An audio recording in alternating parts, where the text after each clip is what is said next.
Laissez-moi vous poser une question qui pourrait changer tout ce que vous croyez sur le vieillissement. Et si les femmes les plus magnétiques que vous connaissez n'étaient pas les plus jeunes de la pièce, mais celles qui ont vécu 6 décennies ou plus? Je vais vous le prouver. Vous l'avez probablement remarqué. Cette femme, dans la septantaine qui entre dans une pièce, et vers laquelle tout le monde gravite d'une manière ou d'une autre, pas à cause de sa tenue, pas à cause de son maquillage, mais à cause de quelque chose que vous ne pouvez pas vraiment définir. Quelque chose qui incite les gens à se pencher vers elle lorsqu'elle parle, à sourire lorsqu'elle entre dans une pièce, et à se souvenir d'elle longtemps après son départ. Quel est son secret? Aujourd'hui, je vais vous révéler les 6 habitudes scientifiquement prouvées qui transforment les femmes ordinaires de plus de 60 ans en présence absolument inoubliable. Et voici ce que personne ne vous dit. Ces habitudes n'ont rien à voir avec le fait de cacher votre âge. Elles consistent à libérer un pouvoir qui ne s'acquiert qu'après des décennies de vie. Mais avant cela, j'ai besoin que vous fassiez quelque chose pour moi. Si vous regardez cette vidéo en ce moment et que vous êtes prête à découvrir ce qui rend une femme vraiment attirante après 60 ans, tapez prête dans les commentaires. Si vous pensez que l'âge détermine l'attrait physique, tapez A-G-E. Votre réponse est plus importante que vous ne le pensez. Habitude numéro 1. Elle maîtrise l'art de la paix intérieure. Et cela se voit dans tout ce qu'elle fait. Imaginez 2 femmes. Toutes deux, âgées de 70 ans. La première entre dans un restaurant en se plaignant de l'attente, en critiquant la température, en s'énervant pour chaque petit désagrément. Les gens autour d'elle se crispent. Les conversations deviennent tendues. L'énergie change. La deuxième femme rencontre les mêmes retards, les mêmes désagréments, mais elle sourit, fait une blague gentille, rayonne de calme. Les gens autour d'elle se détendent inconsciemment. Ils recherchent sa compagnie. Ils repartent avec un sentiment de légèreté. Selon vous, laquelle des 2 femmes les gens retiendront-ils? Avec laquelle voudront-ils passer du temps à nouveau? Voici ce que révèle la science. Une femme qui cultive la paix intérieure modifie littéralement le système nerveux des personnes qui l'entourent. Les recherches du Hartmut Institute montrent que lorsque vous vous trouvez à moins d'1 mètre d'une personne véritablement calme, la variabilité de votre propre rythme cardiaque s'améliore, vos hormones de stress diminuent. Votre corps emprunte littéralement leur paix. Ce n'est pas de la spiritualité, c'est de la biologie mesurable. Mais la paix après 60 ans ne signifie pas l'absence de problème. Laissez-moi vous parler de Margaret, 73 ans, de Phoenix.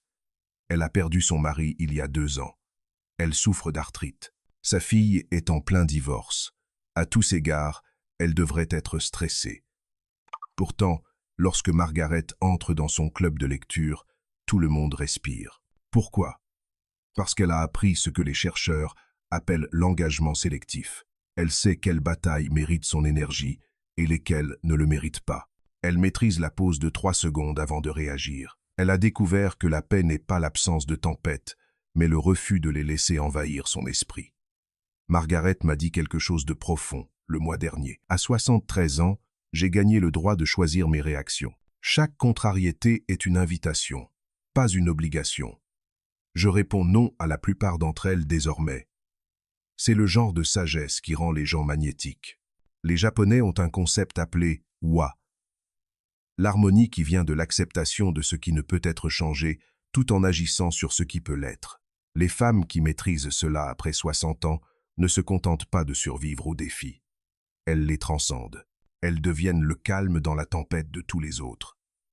Et voici le plus étonnant. Ce type de paix devient plus attrayant que n'importe quelle crème anti-âge.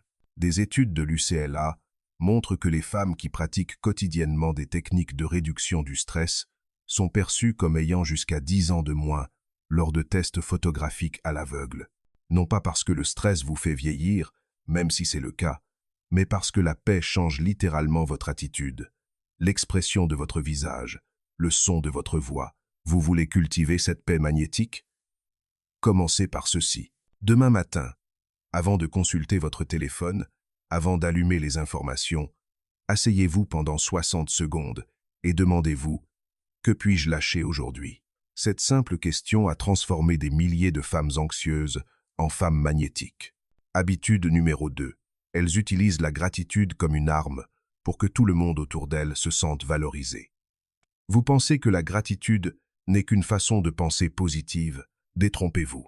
Des neuroscientifiques de l'université de Berkeley ont fait une découverte remarquable. Les femmes qui pratiquent ce qu'ils appellent la gratitude active, non seulement se sentir reconnaissantes, mais aussi l'exprimer, présentent une activité accrue dans l'hypothalamus. Il s'agit du centre de commande de votre cerveau pour les hormones qui vous font littéralement rayonner. Mais voici ce qui distingue les femmes de plus de 60 ans. Elles ont appris à utiliser l'arme secrète de la gratitude.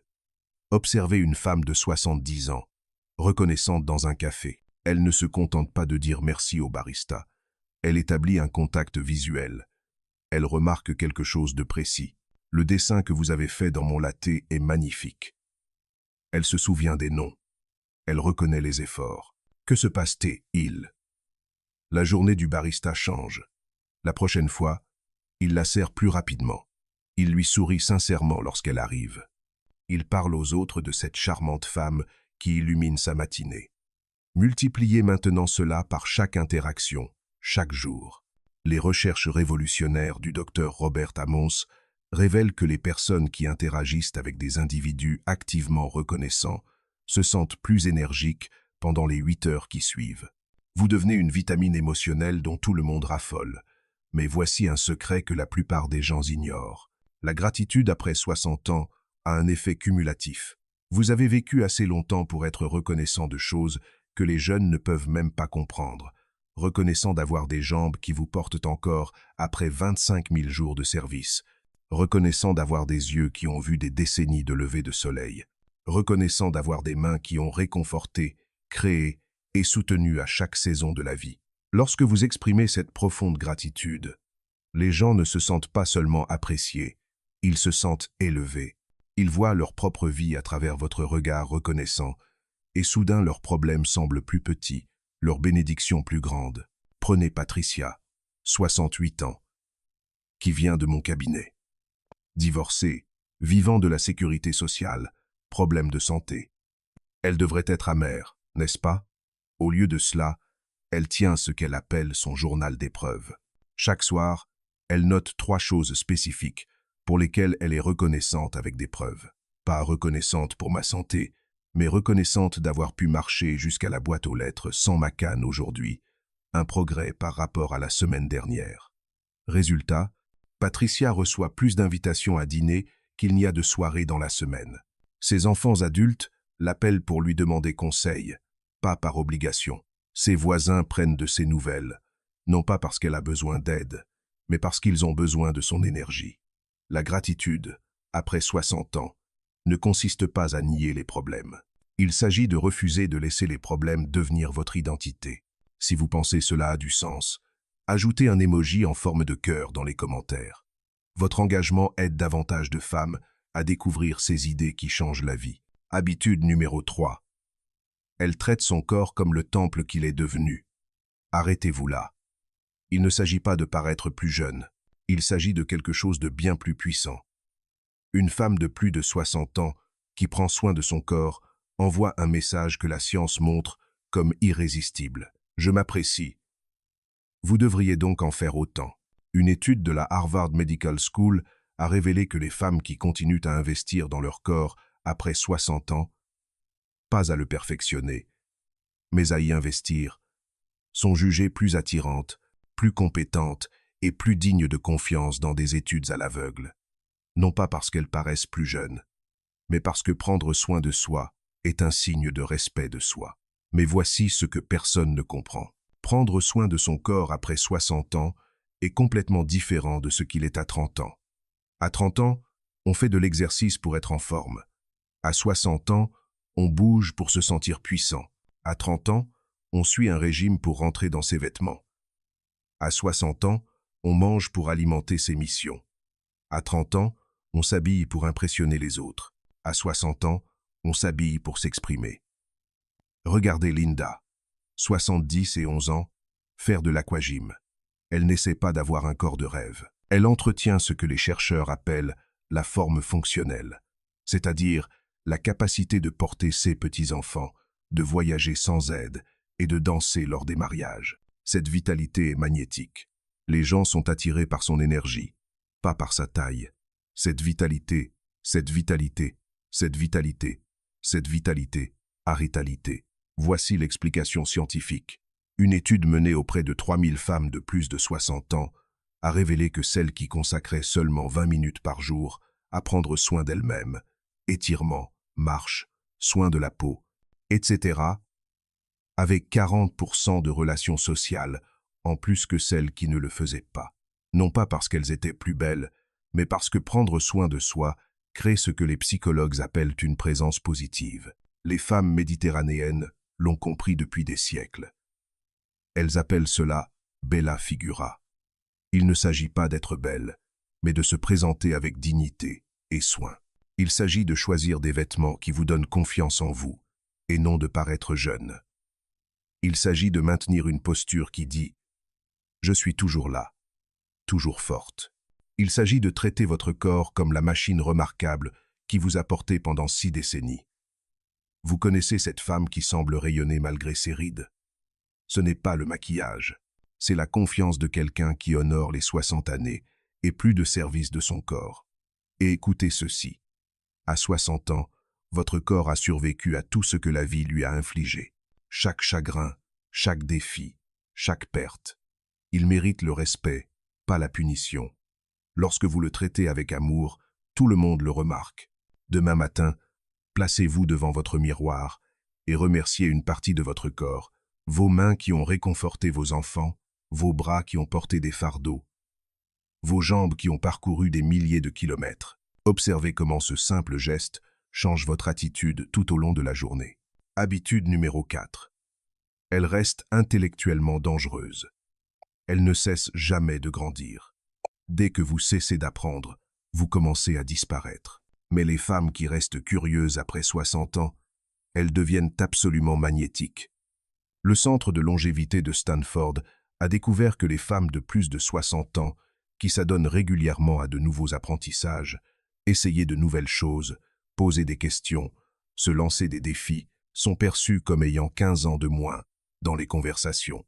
Non pas parce qu'elles utilisent un langage jeune, mais parce que la curiosité crée ce que les scientifiques appellent l'étincelle cognitive.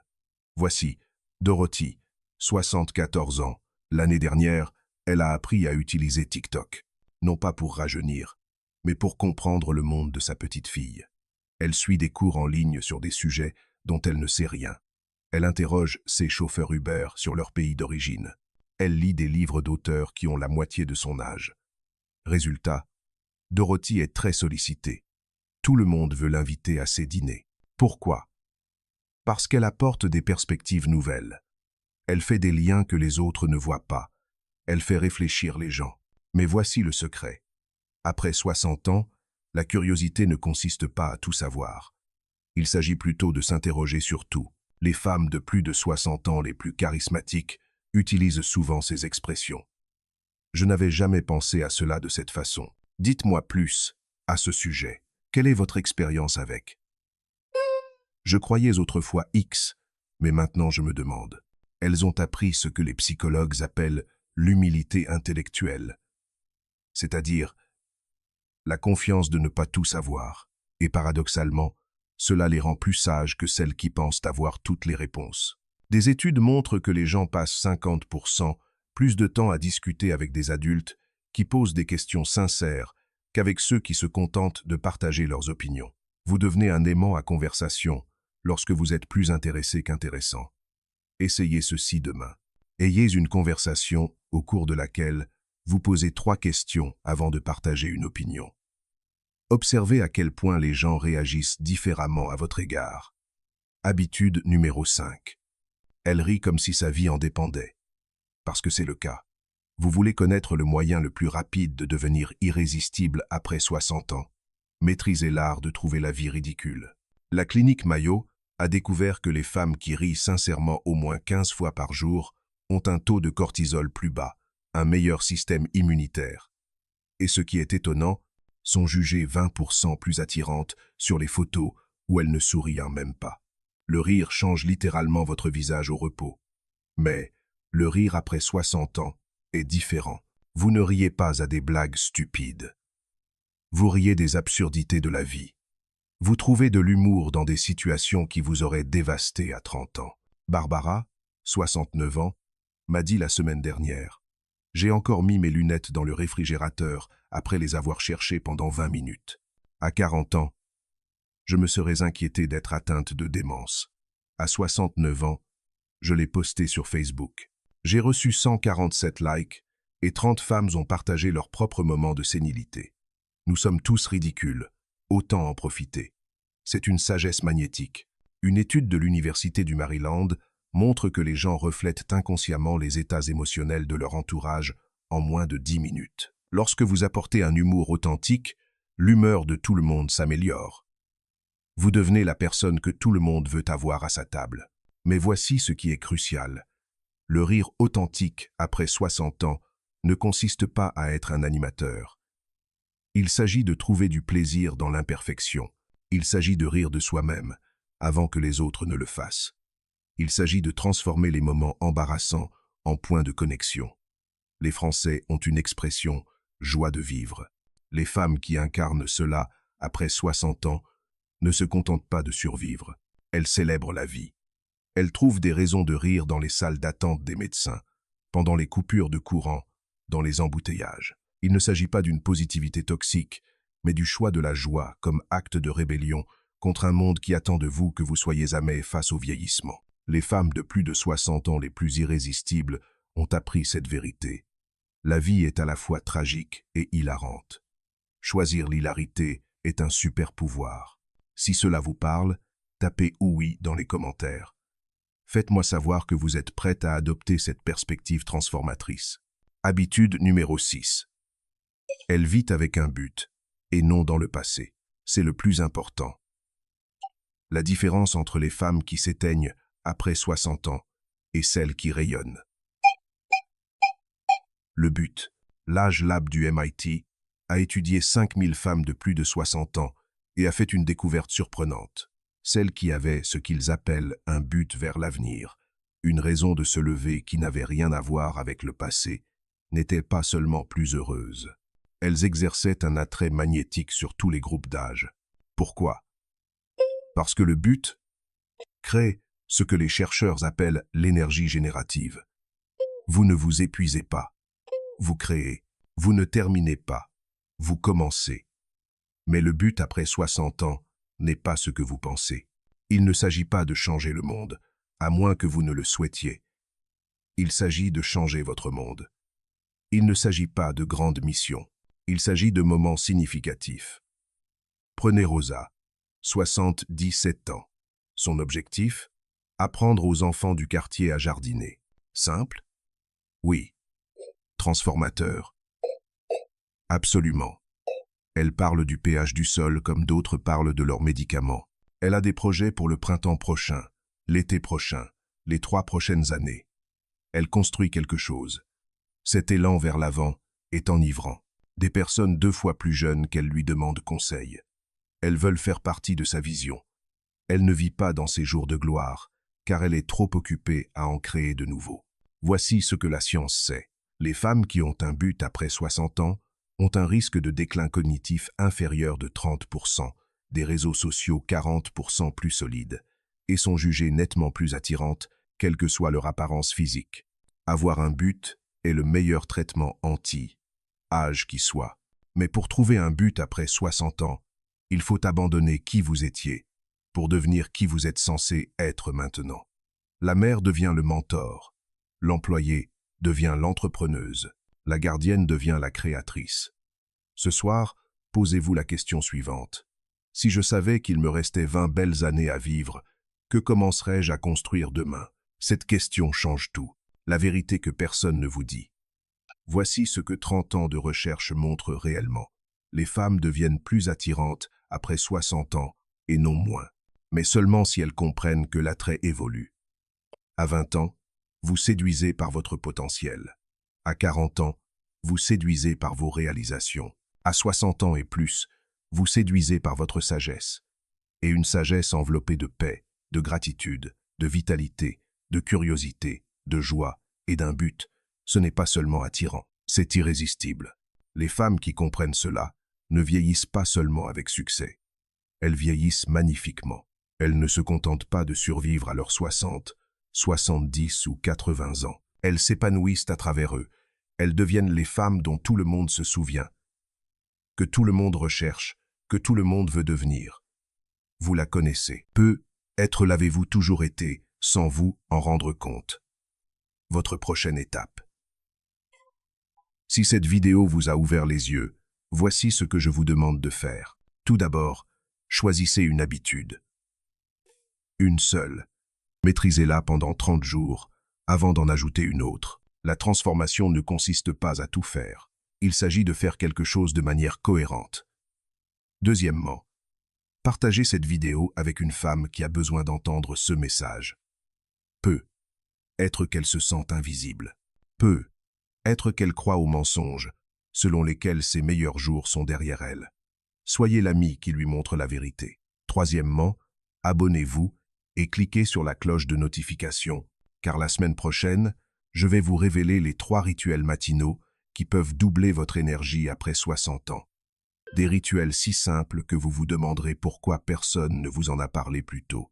Et enfin, laissez un commentaire ci-dessous. Laquelle de ces 6 habitudes vous a le plus surprise?